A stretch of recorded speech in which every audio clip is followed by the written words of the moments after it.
So, as introduced, we're going to be talking about how to do a better forecasting for photovoltaic power production. I brought one solar panel here that you can basically see. So this is a few cells, and this is where the power goes out. This is one thing that's usually used in RVs or for some experiments outside. And as I'm going to describe the solar cell, feel free to look and to pass it around. So let's start. Today, as you can see on this graph, solar energy is growing a lot. You can see in like various markets, various countries. It's been going like crazy in China recently. This is the forecast for 2019. Up to 700 gigawatts of power are going to be produced. Just to give you an idea, that's up to 5% of worldwide energy, and the ratio is growing as other energies are going down. There's only one issue with solar panels. I mean, actually a few, but a big issue is clouds. As you know, when the clouds come in, there's less sun, so less power produced. And another thing, energy, as you might be aware, is hard to store. It's also impossible to unload, meaning that if you produce too much energy, you could blow up the grid. So you have to be extremely careful about how to forecast for the day ahead how much energy you're going to be producing. This is fairly easy with plants that you can actually turn a knob on, like coal or oil or even nuclear power plants. But with renewables like wind and solar, this is slightly harder. Every time you plug something on an outlet, the grid has to sustain for it, has to give you more power. So as a small drawing, say you have a solar farm that's happy and producing a lot of energy. You have a spike in consumption, or you have a cloud coming in. Who takes over? Well, the plants that are usually carbon emitting. So if you can do a better forecasting of power production with solar, you can actually actively reduce the carbon emissions, because you will need less carbon emitting plants to be idle to compensate for this deficiency. So that's basically it. You're going to have less of these. Okay, so that's kind of it. That's the main message for this first part. Better solar production forecast mean less carbon emissions. Now, how does a solar cell work? So it's probably still running around here. Einstein in 1905 actually got the Nobel Prize for the photoelectric effect. Not for relativity, not for other, but that was one of his first seminal works. What's the photoelectric effect? So as you may know, light is composed of waves and little particles called photons. If a photon has enough energy and comes in on a metal or a semiconductor, it's going to pop out one electron called the photoelectron. And if you organize the thing properly enough, like on the solar panel, adding a blend of various things, you're going to be able to create a flow of electrons. And a flow of electrons is actually what also we call a current, electric current. And that creates energy that you can then harvest for other things. Now, what are the two main contributing factors for solar? If we want to do a forecast, we need to know how a solar panel works and what are the contributing factors to its efficiency. The first is obviously the quantity of sun that's shining on the solar panel. And then another one that's less known is the temperature of the solar panel, because the efficiency is based on the temperature of the solar panel. So now, if you want to forecast this, you need to know what are these going to be in the future. There are three timescales for production. The first one is a 1 hour scale. So it's like also called nowcasting. What's going to be your power for the next hour?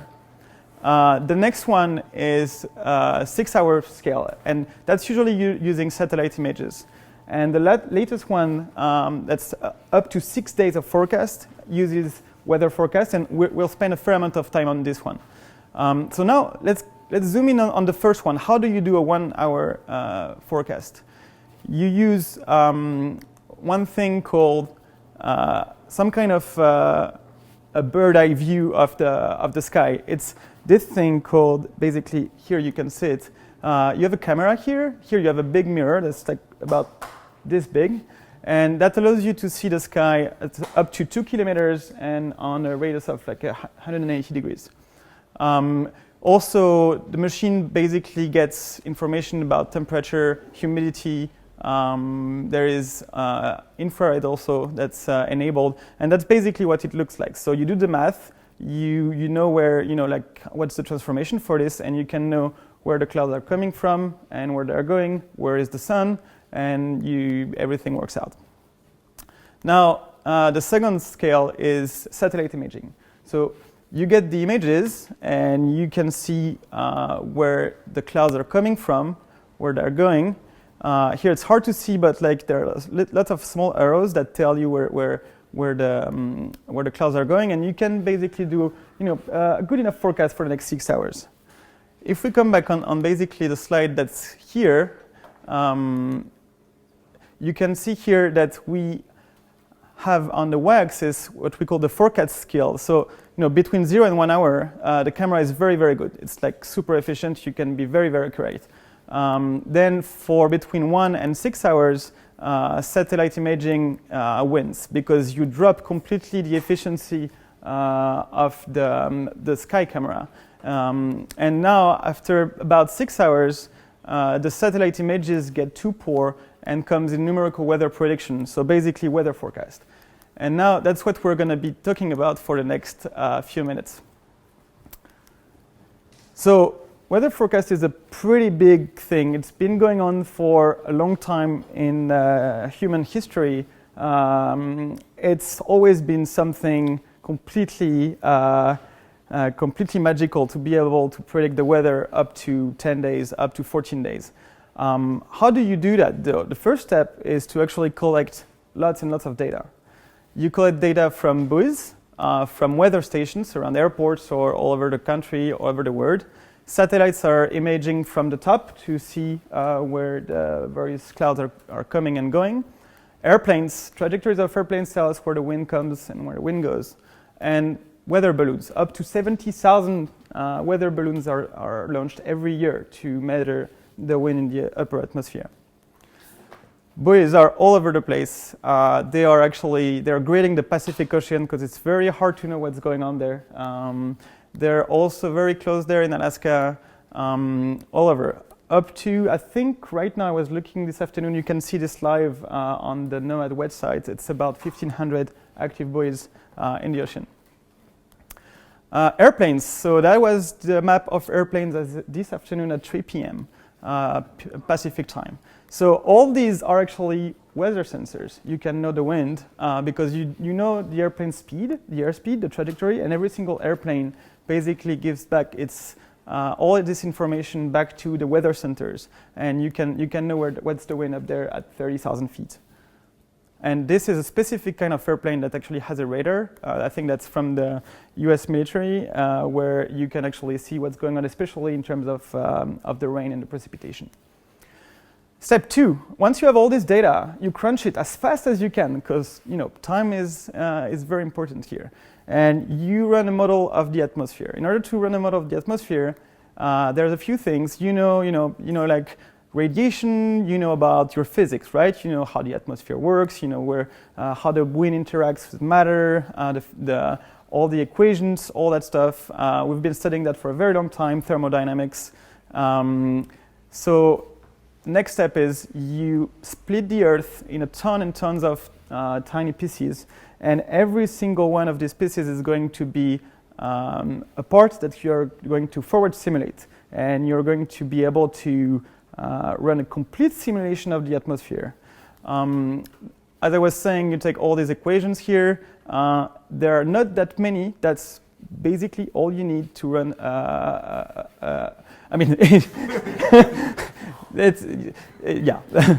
Well, the third step is find a big computer. Once you've linearized all these equations and they're in there, you actually need to run the simulation. And taking all the data that we talked about earlier, ingest the data, and run a simulation for hours and hours and get the result. Now you need to get back the results to everyone. That also takes time. So one thing that's always interesting, and we'll come back to that later, is that when you see the weather now on Google, it's actually a forecast from the past. It's not the weather now. That's always interesting to think about. So that's the big picture. Take the data, ingest it into a big computer, and get the results. And that's what I was talking about. So that was the wind and the weather today at 3 p.m. As you can see here, the polar vortex that we've been feeling for a little bit now is just here. As soon as you go out of the US, things are much warmer. You can see the temperatures here. Okay, what else is interesting for weather? That's coming from the weather, but that's interesting for solar panel forecasting. It's called, another thing is called turbidity. That's basically how dirty the water is between you and the end of the atmosphere.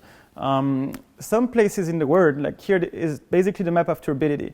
A lot of places have deserts and a lot of sand, so this sand gets mixed with the water in the atmosphere, and you get things that are basically harder for the power from the sun to come down to the solar panel. So that's also very interesting and important to know when you're doing weather forecast, like solar forecasting. Another thing, and that's actually an interesting one, a very, very efficient way to forecast solar power is to look at the power that was produced yesterday at the same time. That is called persistence. And when you actually try to do algorithms for doing solar power forecast, sometimes it's actually very hard to beat the persistence because this is already pretty darn good. One other way to see it is like, okay, look at last year. What was the irradiance last year at the same time, or the power produced at the same time last year? Cycles, daily cycles or yearly cycles, all these cycles are very interesting to look at. Okay, so basically we started with looking at the important forecast for renewables. Then we looked at solar forecasting techniques. And we dug a little bit into numerical weather prediction. Now, how do you actually do your power forecast, your photovoltaic power forecast? You start with weather data or other data that you've got, and you need to find something that's going to give you how much power is going to be produced for up to 48 hours in the future. One way to do it is called white box forecast. It's called also model-based forecast. You do all the math. You have your solar panel. I don't know if it's still going around. You know the angle. You know where the sun is, so you can do the math. You know your turbidity. You know all these things, and you have a bunch of equations, and you come up with a number. That way is very tedious, and it doesn't scale very well as you have. As your solar panel gets older, as some solar panels get broken, it's not really reliable. But it's been working decently okay. One other way is to use a black box model and to use basically weather data, use machine learning in the middle, collect a lot of data, like the past 5 years of data, and then be able to do a forecast. So that's what we've been working on for the past year and a half, and trying to come up with innovative ways to do machine learning for forecasting PV.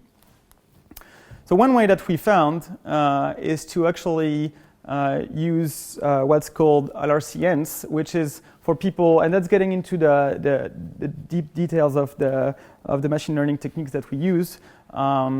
It's basically mixing two techniques. One is convolutional networks, and one is basically recurrent neural networks, where you use the convolutional net for the spatial information. So as you see when you see here, that's a spatial thing, right? It's moving over time, but that's the whole Earth. So you need a way to capture to basically capture the spatial information. Now, using recurrent neural networks allow you to capture the time dimension.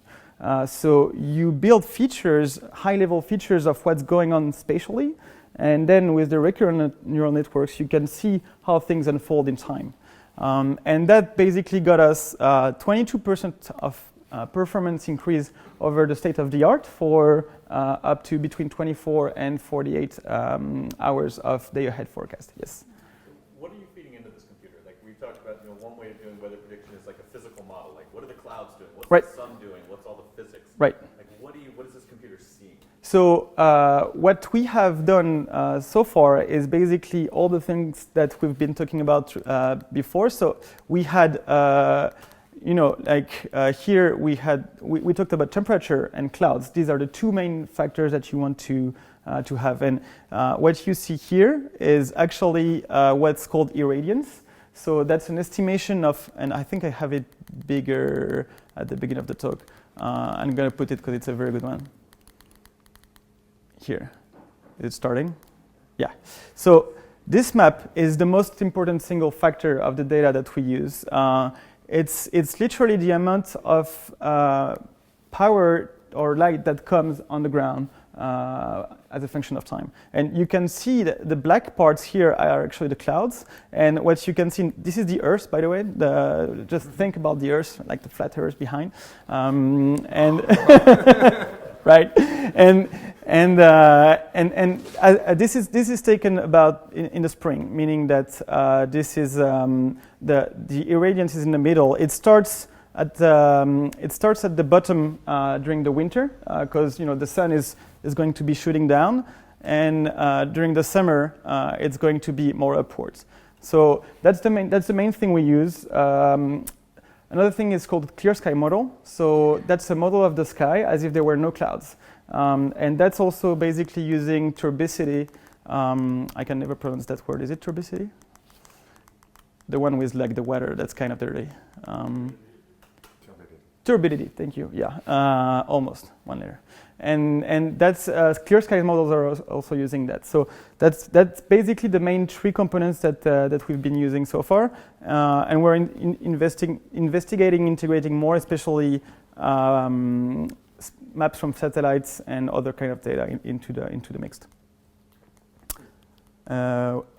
One thing. Yeah, sorry. Is the scale of this calculation really the entire Earth, or is our AI? Right. Good question. Exactly. So what we did so far was just for Germany. We've been doing the aggregated power prediction of Germany as a whole. So that's about up to 43 gigawatts of power.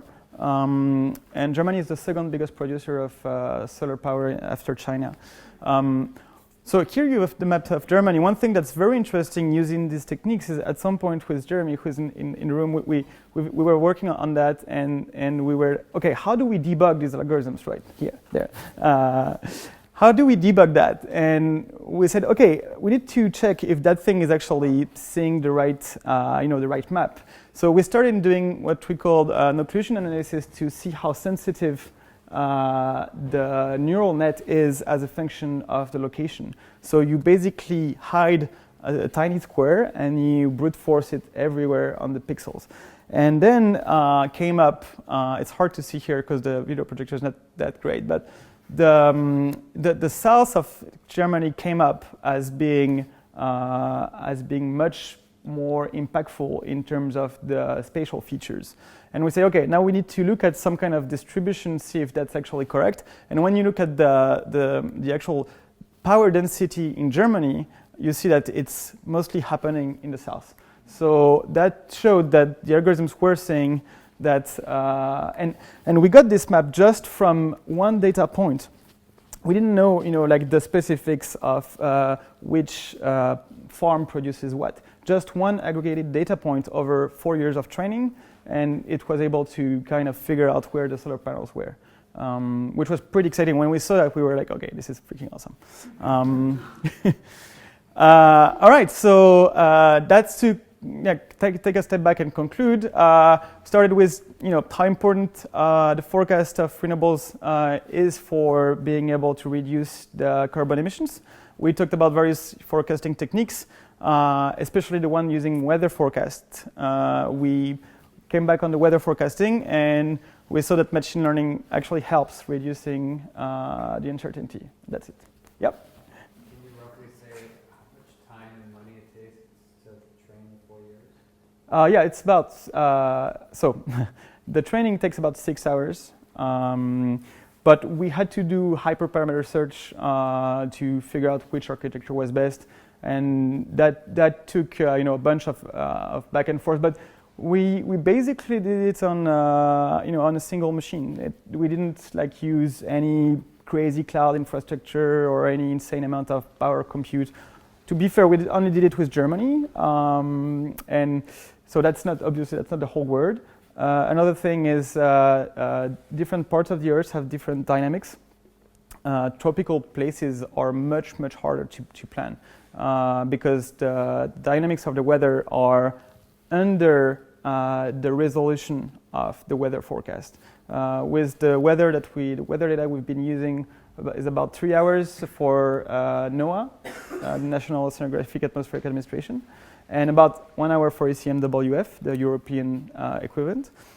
In the tropics, that's the dynamics. Sometimes the clouds come and go at much higher frequency, so that's a challenge. Yep. Just for a follow-up with the question of my neighbor behind, for predicting in Germany, did you use the map of the whole world? Nope. Just what we took for Germany was Germany and also some kind of border of. The idea is we wanted we wanted to do between 24 and 48 hours of forecast, so it needed to be bigger than Germany in order to catch the clouds that are coming in and out, but not much bigger than Germany itself. Do you have any idea of the radius? The radius, I think we did. So we basically took 100 kilometers on each side or something. And we tried a few things that at some point I think it wasn't adding much more performance in anything. Yes. Just to follow up with that, how much in the past were you going? So we had 4 years of data. But you mean 1 point? Right. Right. So this was 24 hours. Okay. And we also have we actually have everything in a paper that we just published. It's on archive. So you just type PVNet and on Google and you'll find it, or PVNet and solar, because there's another PVNet for something else. Yeah. So going back to the very beginning, actually, it's unclear to me how a better forecast reduces emissions as a whole. Say again? It's unclear to me how a better forecast reduces Right. emissions at all. Can you go? Yeah. I'll go over it. It's actually, so one thing that happens is when you when you plug something on, when a cloud comes, okay, the power drops.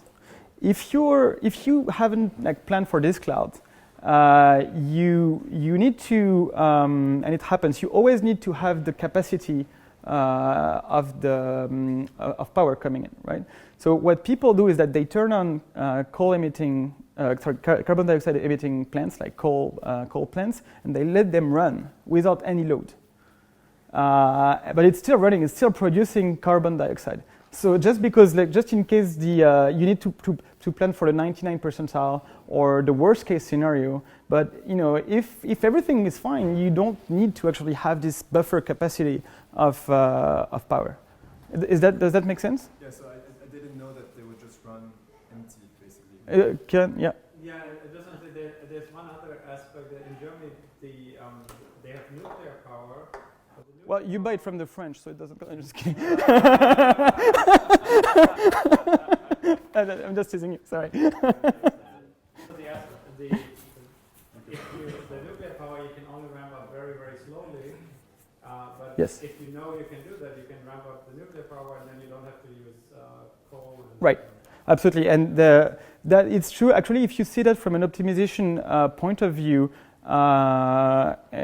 and I'm going sideways here, but it's fun. You can put a cost on the derivative of the power. So nuclear power has a huge cost in change. Coal has a fairly big cost, and gas is actually, I think, one of the best because you can turn on and off fairly easily. So a lot of people are doing research in that way of doing optimization problems where the cost is not only into optimization, but also in taking into account the derivative of the cost. Can I ask a follow-up question? Yep. So if we're better able to predict how much power we're going to use, what does that then mean in terms of solar energy? That if you said in the beginning it's hard to store Right. It's hard to offload. Right. So how do we then get more, I guess, to Right. compensate for knowing there's a cloud coming? Right. So it kind of comes back to. So let's take an example. If you have basically your if you do a much better prevision, say before you knew that your power was between 1 and 10 gigawatts. Okay, you know that your consumption is going to be 10 gigawatts. So just in case, you have to turn on 9 gigawatts of power from the coal. If you know, like without any doubt, that you're going to be producing 10 gigawatts, you don't need to turn on any coal plants. Does that make sense? Or So if you were 100% solar, this would help. This is for like supplementing with fossil fuels. It's just to answer the zero-sum game equation of the grid. You know, as I was saying, you know, when you plug something on the outlet, if there is an imbalance, you are going to have a brownout or the blackout. The grid's gonna die.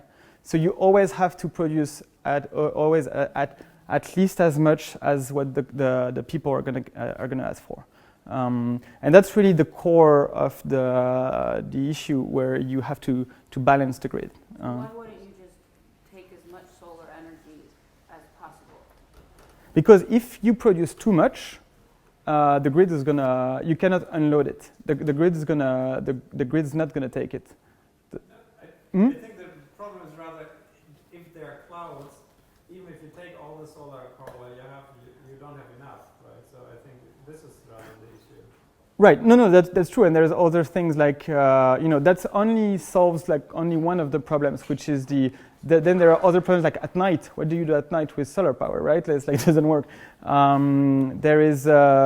There's also this, like, if you look on Google, what's called the duck curve.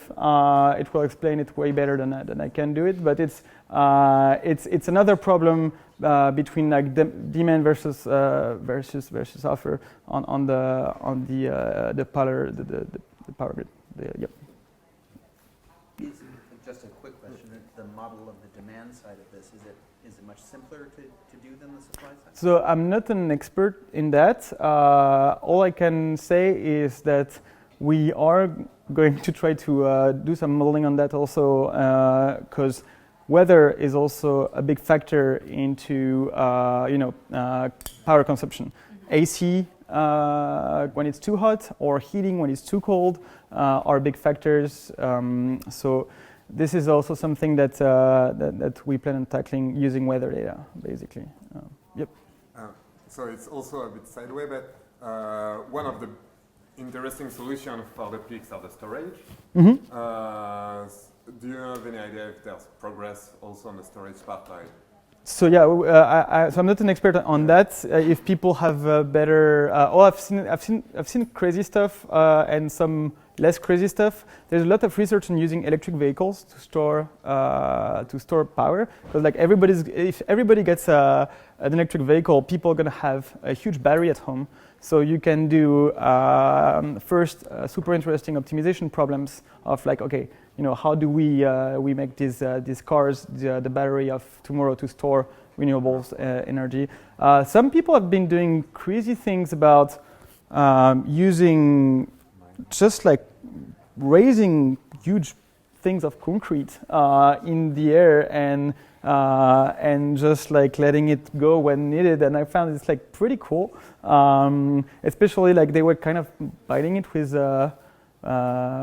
wind turbines, like so it was, it really felt like back to the dark ages of like just trying to get something up and down, but that's really cool. In terms of other things, I don't know. Do people know any other ways to? Sure, flywheels. Right. That's right. Flywheels are awesome. Ice-based as well. Say again? They also have some thermal-based ones as well that are kind of interesting. It's like which kind of thermal? Actually, I wonder if they just use that for air conditioning. Basically, when power's cheap, they refrigerate water down till it's ice. And then when they require that, they pump that back through. Nice. I guess that'd be air conditioning rather than electricity. Yeah, but it's still, I mean, it's still need, no, it's still good for AC. Yeah. I've seen using old mine to like to pump water between the bottom and the top. Right. Water is, obviously water, and it's been the dams are actually one very obvious way to store energy, and they're also great ways to regulate water consumption. We were talking about that with Jeremy earlier today. We don't know if there are like projects to actually pull water upstream or on top of towers. I don't know. Maybe some people are working on that. Yep. Can I ask a different question? Okay. You had a slide that showed the forecasting skill of a number of these methods. Right. You Right. Go back to that? Yep. So this got me kind of interested in this question of what the y-axis measures. Right. So when forecasters measure the quality of a forecast, what is it that they measure? It's going to be the standard deviation of your on the past of like forecast versus reality, and there is going to be an error, and what's your basically what's your error? That's how you compute this number. Are there, when you think about your models, are there multiple error functions that you could think of? Right, That have pros there. and cons? Yes, you have, so what a lot of people use is mean squared error. People use also absolute values. People use correlation coefficients. People use, I think there is another one that people have been using. I was looking at it when we were doing the bibliography. Maybe Nina, do you remember the various ways for measuring the efficiency? I forgot. There was root mean squared error, maximum absolute error, the deviation. Maximum absolute error, Correlation coefficients, and I think that was the main. These were the main. And so, is there anything in particular, I guess, unique about measuring error in weather forecast that's particular to that field, or the way that we would think about that in Right. sort of generically applies here? Disclaimer: I'm not a weather climate scientist. What we've been using was a lot of things from the machine learning literature. But when we were doing the bibliography on, we've seen these, which were very similar. It's just math, basically. But on the kind of similar topic, we found that people see weird things with weather data. Sometimes they see biases, constant biases in the same places, or whole kind of things like that. Things like methodologies like deep learning can capture, where we think that we can really have an advantage on that front, capturing biases versus reality of forecast for these. Yeah. What would you say is the hardest place on Earth to predict whether the sun's going to shine? Tropics, as I said, tropical areas. We have a partner called renewable, and they actually started doing forecasts at La Réunion because it's under the tropics. And these are the guys who built the things, some of these cameras, because the clouds were like coming so often and so randomly that like the only thing you have left is just a camera pointing upwards. So that's the hardest. Yep. Okay, I have a two-part question. Uh-huh. First part is, how did you identify the features for your forecast? Uh-huh. And the second is, you were talking about trying to identify new features in the future. Like Right. how- Right. So what we basically using literature of like and looking at the physics of what a solar panel is. That's how we discovered that temperature was a big factor. And also another way is brute force. You just take all the data and you just do all the combinations. We're actually talking with Jeremy this afternoon. It's like, oh yeah, we don't really know. Let's just brute force the whole thing and we'll see. And then we saw it would take us 10 years, and we said, okay, let's get back to the literature. But that's one way to do things. And also we think that there is ways to actually discover potentially things that people haven't thought about in some ways using things like deep learning, where you're going to discover correlations. And one thing that's amazing when there is a correlation with weather is that it's very often causation, right? Because your behavior or the behavior of the solar panels is unlikely to have, and I think that's a talk for next week, but to have an effect on the phase of the sun or the moon or the dynamics of the atmosphere.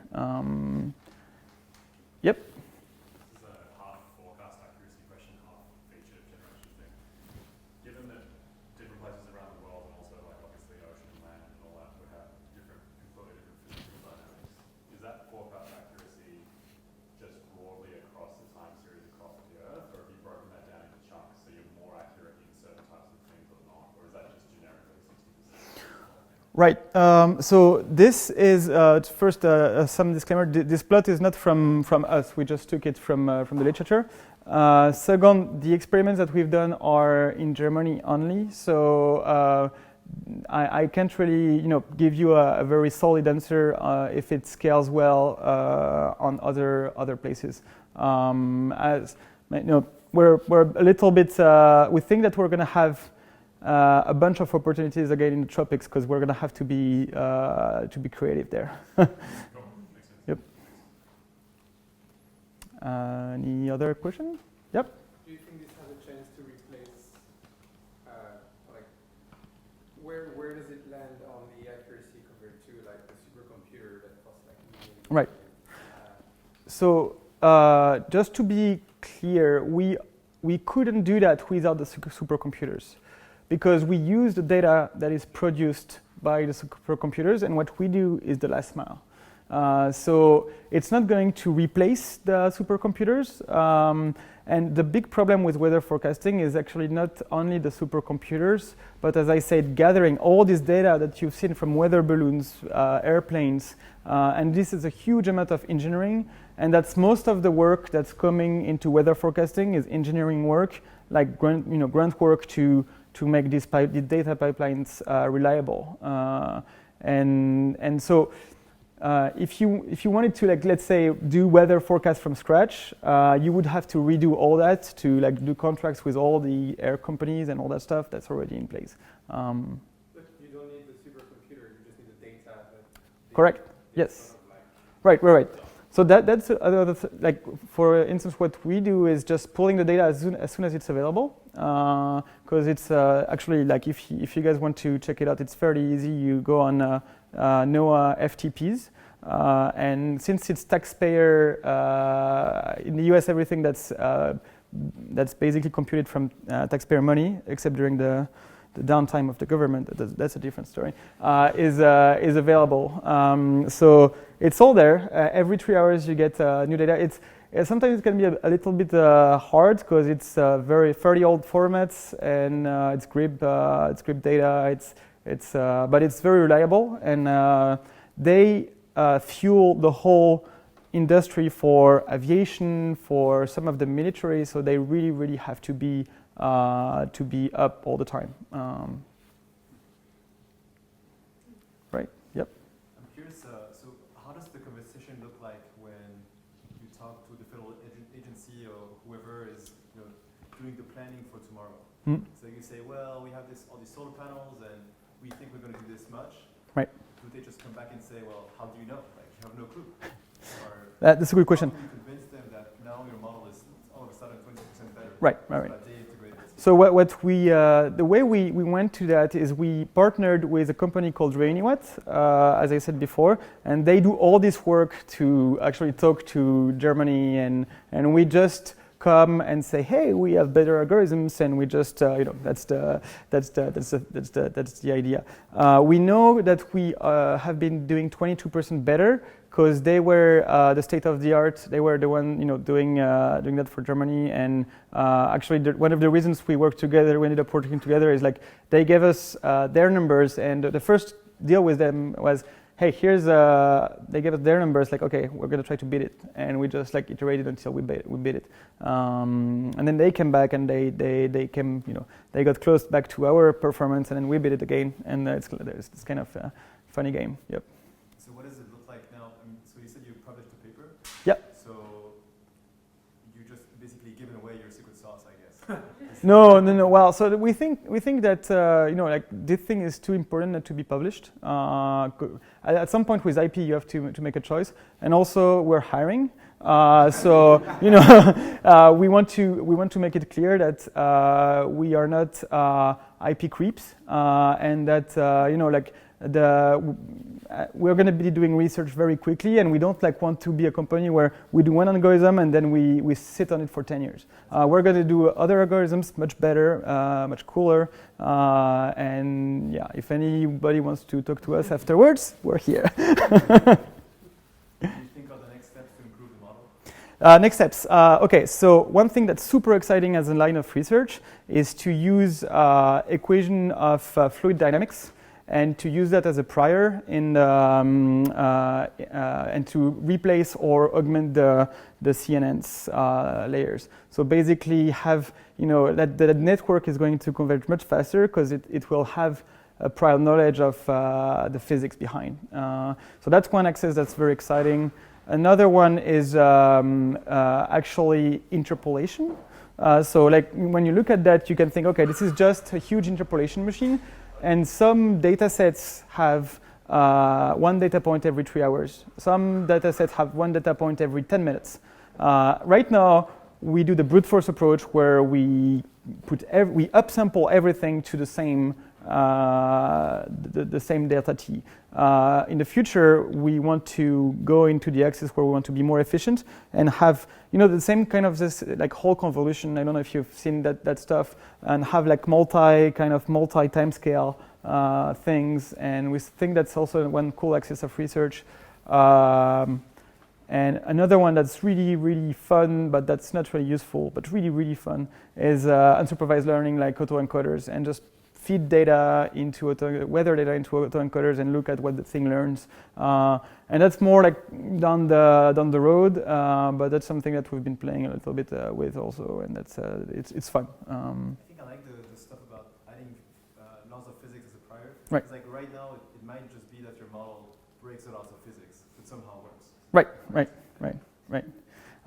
And you have to be careful with that because also sometimes it might be, we'll see, but it might actually be harder to train if you have too much constraints. So we'll need to, you have to find a way in that.